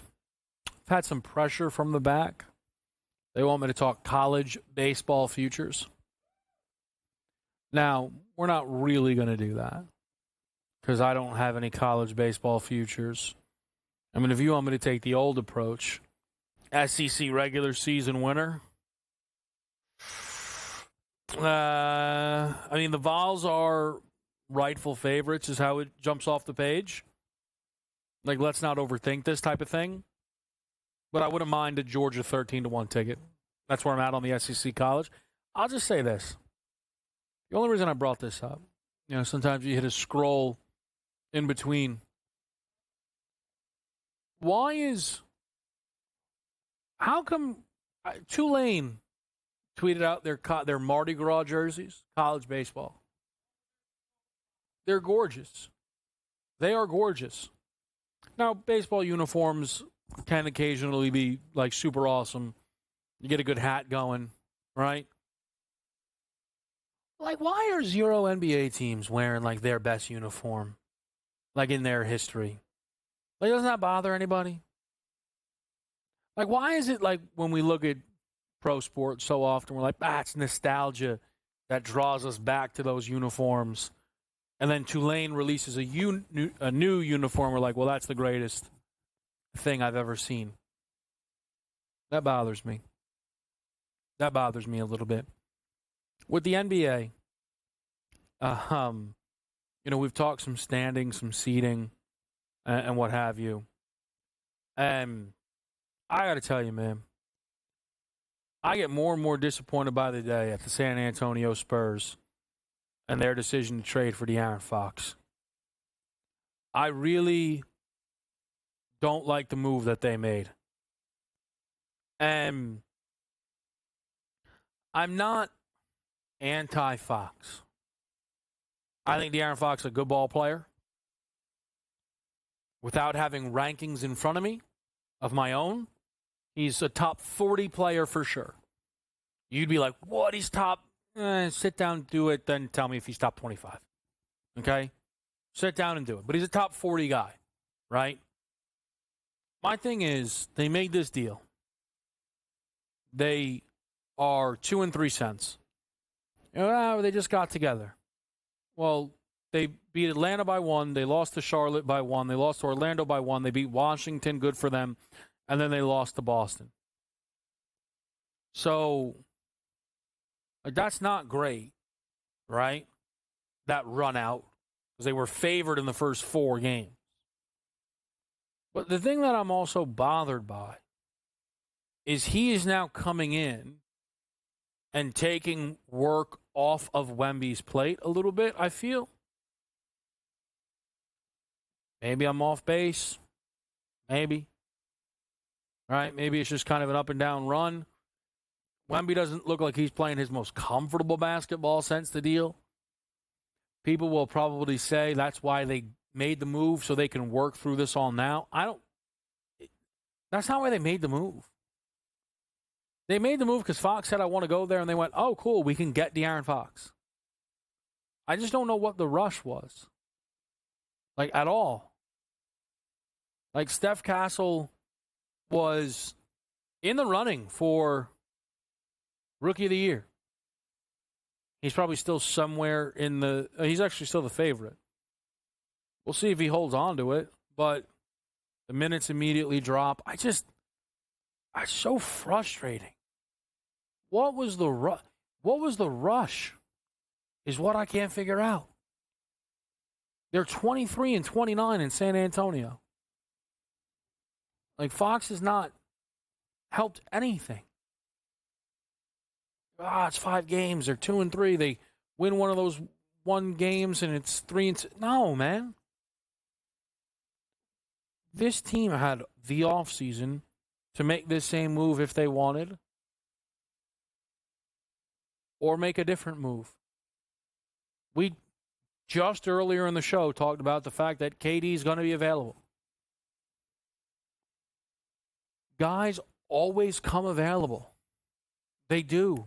So, I don't know. It's a very frustrating thing for me whenever I see the San Antonio record. Here, take a look. Tulane. Here are the jerseys.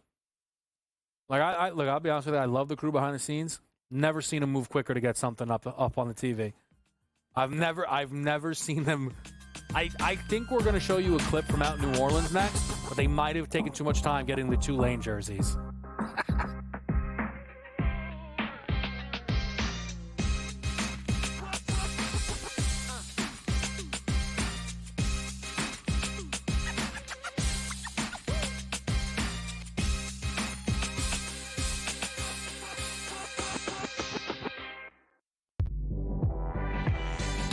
At some point, these ADs are going to learn we don't need to hire ex-NBA guys.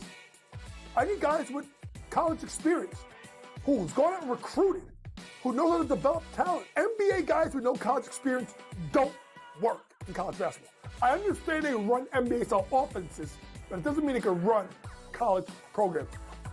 Betting above the rim, only on SportsGrid.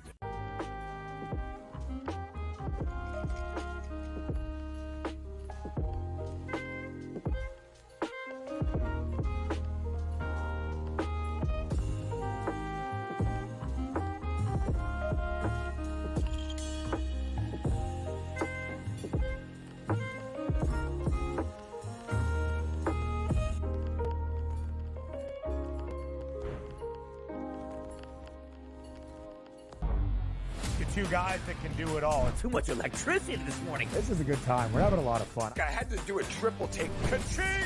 Why? Because of parity. I didn't mean to offend. Yeah, it's not going to happen. Load management is a dirty word. Let him rip. You know what? Circumstances provide the results. What? How do you do this one? Oh, Donnie, you got such a good show there. A network that is booming. The Early Line, only on SportsGrid. In a short format tournament like this, like the Olympics, now this is even smaller, only 4 teams. Who's got the best goaltending? Over, you're talking 3 round robin games and then a knockout with 4 teams. So you're playing 5 games. I'm not sold yet, Mike, on the USA stuff, on the merch, but I think I'm sold on the USA at least being in the final. Only on SportsGrid.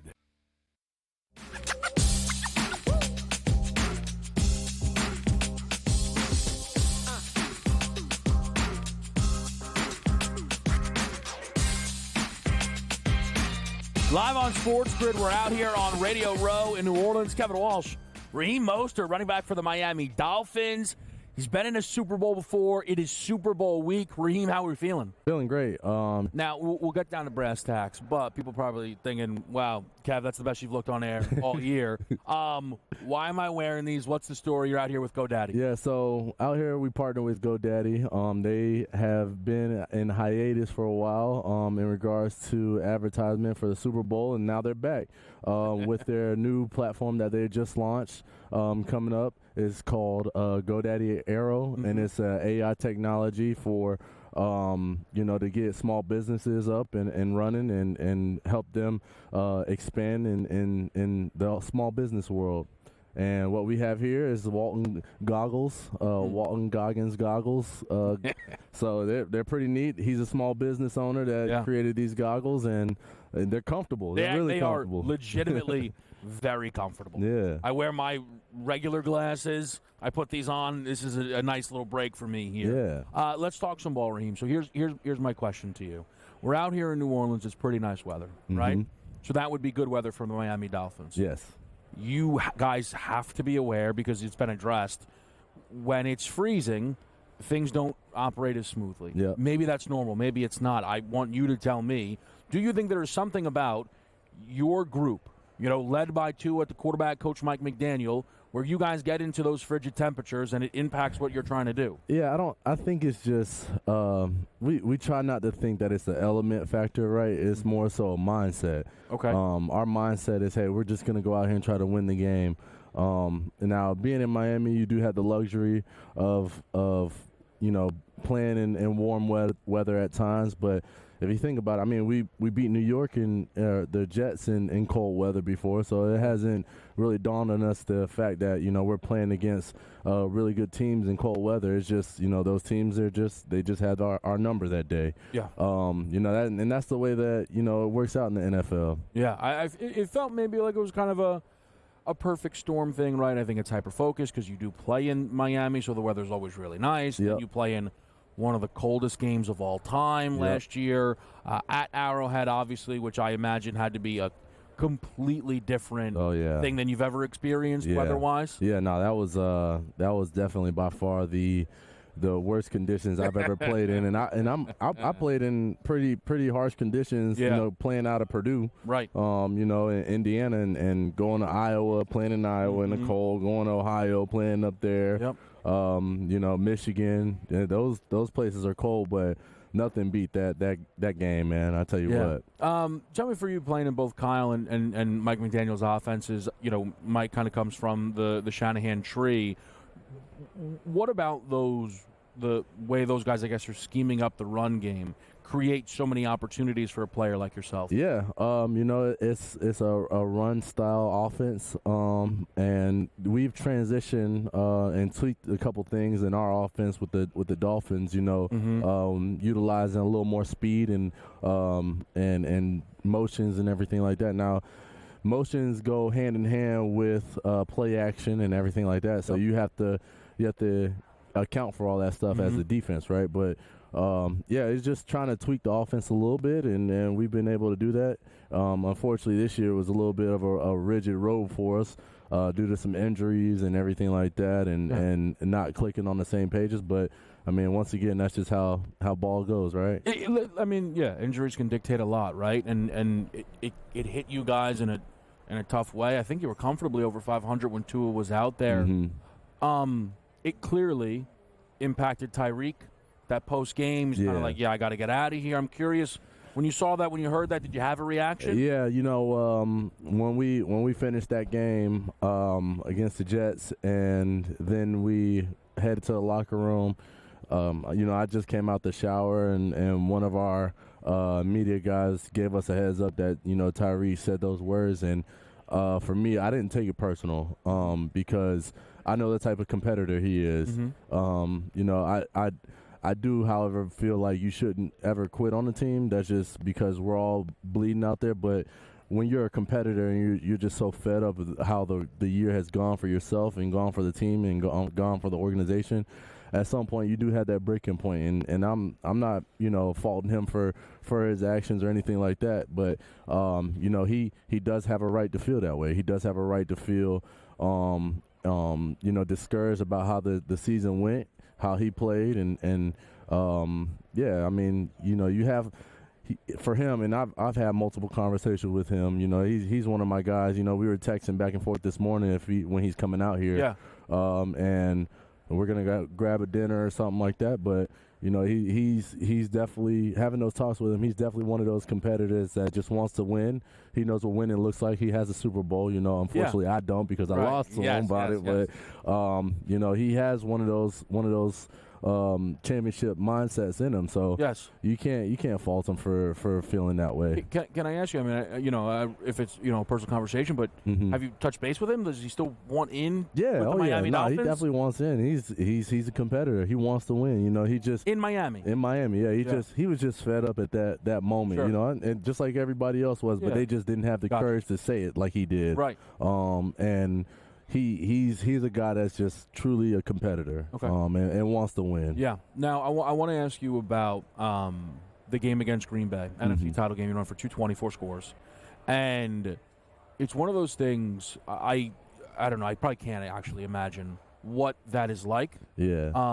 Saquon had a few games this year. Hey, I'll tell you what, I was nervous, Kev, about that one. I thought he was gonna break the record. I was watching him. I'm like, man, the first two handoffs were touchdowns already, and then his first one he ran for 50, 60 yards. Yeah, so I was like, oh my goodness, he's about to break this record. But for you, and that's awesome to think about. But is there like a moment in a game where you go, ooh, this could be a big game here. Yeah. When it's something about, when you get that, like for me with that game, I got that first handoff and, I was like, all right, I'm feeling it.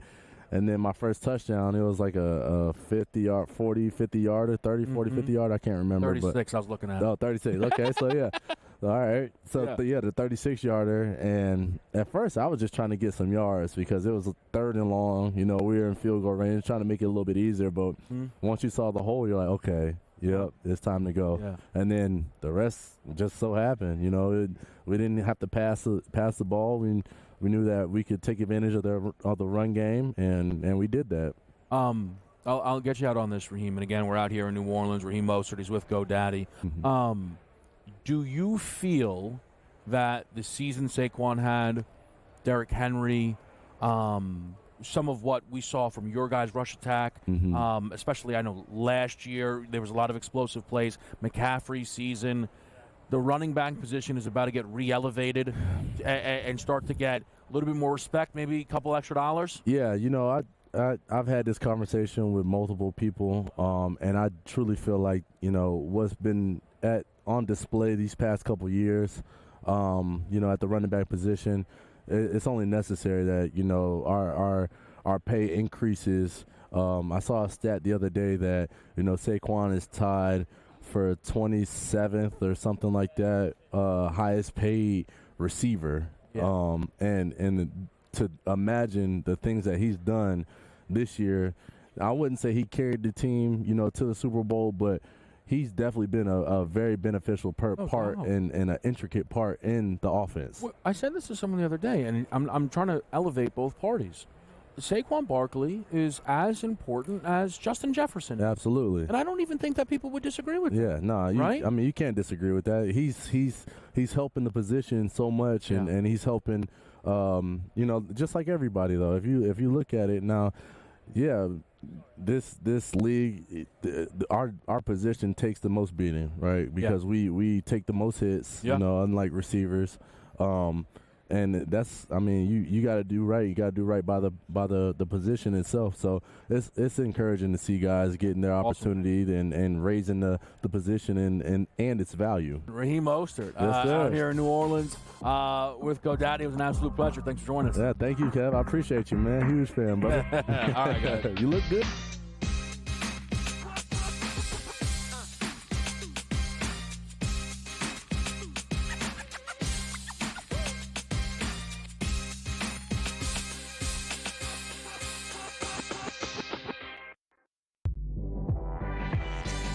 At some point, these 80s are to learn, we don't need to hire ex-NBA guys.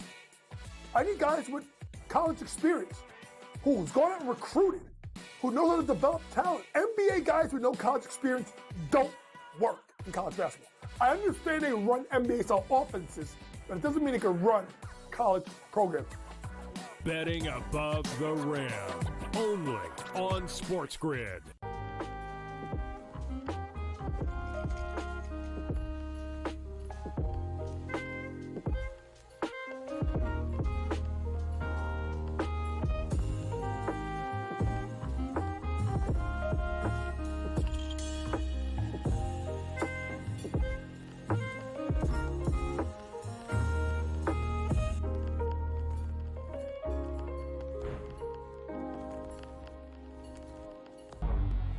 Two guys that can do it all. Too much electricity this morning. This is a good time. We're having a lot of fun. I had to do a triple take. Ka-ching!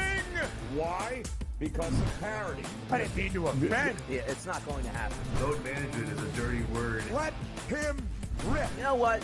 Circumstances provide the results. What? How do you do this one? Oh, Donnie, you got such a good show there. A network that is booming.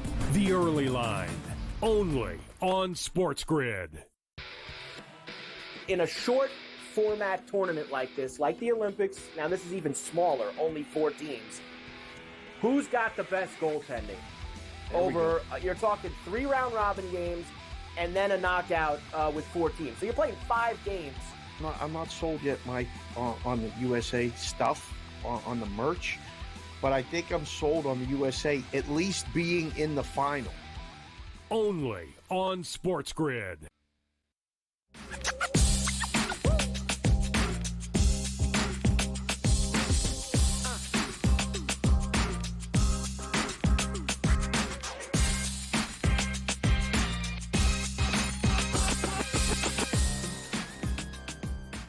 Back to the right here on SportsGrid. It is game time decisions on this Thursday night. And wanted to show you guys a little bit of some of the stuff we did out there in New Orleans. Kind of be peppering this in for a little bit there. We had a lot of fun, a lot of great work, a lot of hard work went into that. But also, the Raheem Mostert sit down, I really appreciated Raheem's kind of willingness to talk about the Tyreek Hill stuff. Understandably, some guys are like, look, man, that's his situation. But Raheem Mostert shared with us, he's close to Tyreek Hill. He texted with Tyreek Hill, and he said Tyreek wants to win in Miami. And I think that's noteworthy because Tyreek Hill is the kind of guy that would change some numbers. And I want to take that idea and bring in our next guy here. Of course, it's Dave Showerpimp on a Thursday night. Consig, always good to see you, buddy. Yes, sir. I just wanted to throw this out there because the NFL offseason is going to hit before we know it. And if Tyreek Hill were to change teams, right, we know that would hurt Miami's numbers. The team getting him, it would help their numbers. Yes. When it comes to right now Super Bowl prices, do you guys take out any time, say, hey, should we shade something because we think this guy's going here, or that's all right, we'll be able to move quick enough? Is that a conversation that ever happens in the room? It's a conversation that happens, but it usually results in sometimes like how our conversations end up just, on the cutting room floor. Nothing actually happens until somebody bets it. It has to be really, really strong to actually say, you know what, we should go from 25 to 20 to 1 based on innuendo. Because then, if you already move the price and nothing happens, you've lost an opportunity to take a bet. So, conversations happen all the time. I don't know if anything would be worthy of moving a bet. I will say you looked amazing in those sunglasses. That was great. And I mean, really, you did, and Raheem did as well. Ironically, the year before out here, Tyreek Hill gave me these. I feel like I should be wearing. I got these, called them Soul Runners, from Tyreek Hill. They had a pop-up shop here, and met him. He ain't coming back to Miami. There's no way. I don't. You think he is? I don't think so. I maybe kind of just having the person to person with Mostert. I was like, all right, he says he's back. He's back. Because I felt that he was like, look, it was in the moment he said what he said, but you get the chance to regroup, and that is so relatable, right? Everybody somewhere, right, has worked a job. They go, man, I'm going to quit, and then they were at work the next day, right? So. Now listen, if Tyreek ultimately did leave, I wouldn't say it'd be the most stunning thing. Do you remember, Dave, 3 years ago when they dropped all the Denver Super Bowl numbers because they thought Rodgers was going there forever? We were taking bets on that. Wasn't that crazy? Legit, we were taking bets on that. Yes. It was unbelievable. And I remember thinking, I said, what if he doesn't go? Like, don't move it. Just keep taking the bets. Yeah. And if he goes, does that immediately mean they're going to the Super Bowl? I mean, so the Super Bowl and the AFC prices were so okay with it. That was great. I remember that. And then he didn't go, and woo, it was a tough year for the guys that bet the Denver. I mean, they were trying to bet their way out of that and finding their way to different teams. There's a market for Aaron Rodgers' next team. And does that say that right? Or are you guys pulling one on me here? Does that say Pittsburgh is the favorite? That can't be right. Where's my glasses? I need my glasses. Next team odds. Your Pittsburgh Steelers. K-Dub. That can't be right. K-Dub, come on. Go get Stafford. Well, you want Rodgers in Pittsburgh? I'll say this. I believe Tomlin would be in on Rodgers. Would you agree with that? The way the Steelers have operated the last couple of years, yes, I would. But it's a short-term solution to a long-term problem. Yeah. Do you want that? And are you ready? I mean, the measuring sticks in the division are Lamar and Joe Burrow. Yeah. And whatever the hell's going on in Cleveland. Right. So you got to be good in the division. Like, that's the first order of business. I don't know if that helps, if it hurts, if it makes things worse. I mean, that might be, if it goes bad in Pittsburgh, if he goes, that might be the end of Mike's run. Yep, I agree. If he signs off on this, right? I agree. If Rodgers went to Pittsburgh and it blew up, I actually do think that's when the Tomlin stuff would take on a different life. Now, we'll show that. Here's 5. These are to me the 5 most likely landing spots. They're not in order, okay? But these are to me the 5 most likely landing spots for Rodgers. Okay. Uh-huh. I think Pittsburgh is realistic because I think Tomlin would be interested. I think the Raiders are realistic because they have an opening, and I think Pete Carroll would be interested. I don't know if Brady would be. That's a swing factor, right? Right. Tennessee is on the board because I am probably foolishly believing they may not draft quarterback at first overall. And then it's all right, we'll try the Rodgers thing. That's me. First of all, great job with the graphics. Second of all, if you're Rodgers and you got 1 year and you got a best opportunity to win, where are you picking? San Fran. You're hoping that Purdy asks for too much and San Fran takes you in. That's the dream. I think. It's that or the Rams. Here's the thing, man. The It's Rams are definitely on the not board. The Steelers. There's no argument, I think, that of those teams that you have listed, I agree with you. It's Rams or Niners, then Steelers. So those odds, look at this. What are they talking about with this? The Raiders aren't even on the list. Oh, no, they're second. Sorry. Yeah. Sorry. Okay. Sorry. All right. Perfect. But Go they're to up Raiders. Come to Vegas. Everybody comes to Vegas. I think Vegas would be better. I think Vegas is the sleeper for Stafford. Stafford is not leaving the Rams because he's looking for more winning football. I think he and the family might like Vegas. That's all I'll say. We'll be back with Dave next.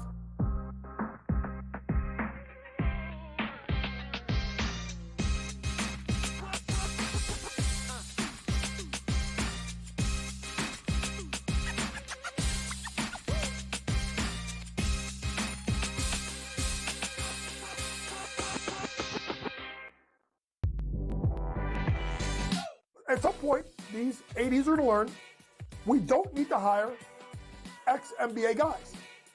I need guys with college experience who's gone out and recruited, who know how to develop talent. NBA guys with no college experience don't work in college basketball. I understand they run NBA-style offenses, but it doesn't mean they can run college programs. Betting above the rim, only on SportsGrid.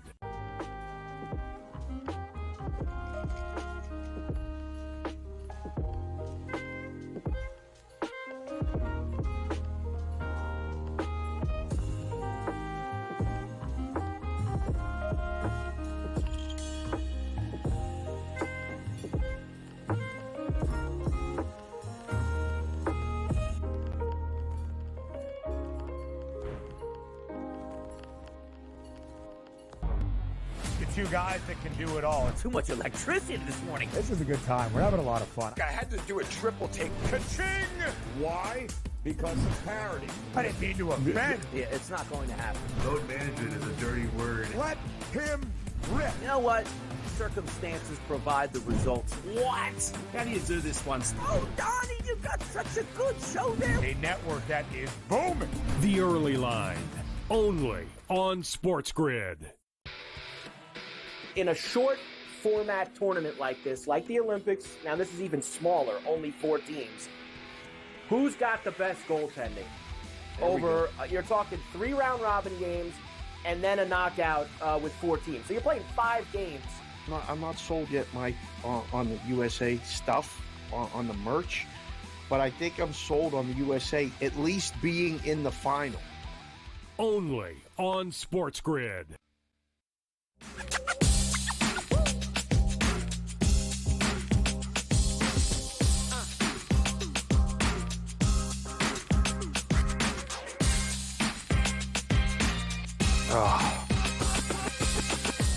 This always happens. Now we have a mad dash. I got about 600 things I want to get to with Dave. All right, Dave. Let's start with this quickly. 4 Nations. Excitement? Are people betting on it? Talk to me. Hyped up. I know hockey heads like myself. I enjoyed last night so much, and Sweden came to play. Canada started out early, got a lead. The game ended up getting over, which was most important for a lot of people. Tonight's game, USA team total over. I think you can lay the puck line. It looks like a big mismatch. The lines look unbelievable for USA. I'm excited. I got my USA baseball jersey on because I don't have a hockey jersey on because it wasn't in the budget, but I'm hyped up. I think it's going to be good, yes.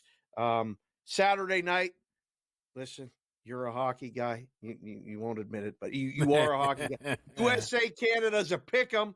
Yep. It's going to be a complete Stanley Cup level, 7th game of the playoff, 7th game of Stanley Cup level intensity. Montreal's bringing it. Canada's bringing it.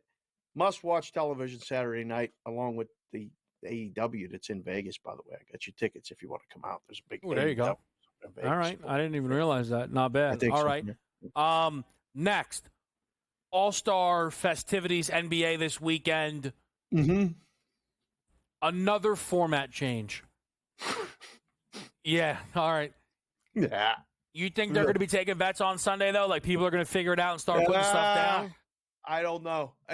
Listen, it's a pick'em. It's a debate you have to have. Yeah. When I heard that, I went, I'm not watching it. I don't even know what it is. Yeah. I'll watch it because I love basketball and sports. And but I thought of the guys in the room going, now what? Now what do we do? Because they got me with that Kobe finish. I was still in the room, and I was like, all right, we're not doing it in game. We'll put it up pregame and try to keep track of what that meant and trying to figure out what the total should be. And no matter what we made it, they bet us over, and they all won. So, no, that sounds like another nightmare. This Four Nations has proven that all-star games in these sports like this may not be necessary anymore. Give me more of this. Give me more NBA Cup. I'm in. Yeah, they're working. I don't know. We'll see how it goes Sunday. I have to get familiar with the thing again, the format. It might be fine. It might be terrible. I'll be honest. It might be. I don't know yet. We'll see. Okay, that's that. College basketball. Yes, sir. Alabama, Auburn. Can't wait. Right. I feel like this is the biggest game of the season so far. And I feel like this is what we would call that number mover. This is going to start to shift some things, right? Yes, sir. This result? Sir. Yes, sir. The SEC had a rough season last season, and he didn't make the playoff and all that other stuff. And Tennessee went and lost. And, they owned football for years. And last year, a Big Ten team won. This year, a Big Ten team won. Big Ten's a premier conference in football, but the SEC is by far the premier conference in basketball. And that game's going to be hyped. I just booked tickets. I'm going to the SEC tournament in Nashville because it is the best conference. Yeah, we're going. BVB is going, taking the show on the road. If you want to come down, we'll hook you up, do the show down there. I got to see it in person. The Thursday, Friday games of that tournament are going to be amazing. That game Saturday, amazing. I can't wait to see if Alabama can pull it off. Speaking of BVB, Bregman, Red Sox, do we care? It's a big deal in Boston, and Bregman to Boston, great job with the graphic. Will it move the needle? No, but apparently the market on him to lead baseball in doubles went from 120 to 1 to 20 to 1 with this news because some groups went, he's going to hit the ball off the fence, off the wall, and he's going to get doubles. So lead the league in doubles, yes. Home runs, I don't know if that means he's going to hit over or under 19.5, which is a great job here with this market. Matt was very excited, as he is, about all things Boston. It was kind of annoying. Not as excited as someone we know about college baseball starting this weekend. College baseball is rad. Go. Are you going to the parade? Very Are you nice going to the Eagles parade, yes or no? I'm not going. Can't believe it. I think that's where me not being from Philly comes in. Because I look at it and I go, that's a little crazy for my taste. That's a little crazy for my taste. You're turtlenecked up. You got your Valentine's Day suit on. I don't go to no parades. I'm above. I ain't going to no. Tomorrow, though, we do celebrate Valentine's Day. So make sure you tell your loved ones you love them. Sam, I love you. We got a great night planned. I cannot wait. It's going to be delightful. And maybe I'll do a little turtleneck on a Friday. I mean, what are we thinking? We shall see. In-game live is next here on SportsGrid. Zach Levine, 21.5.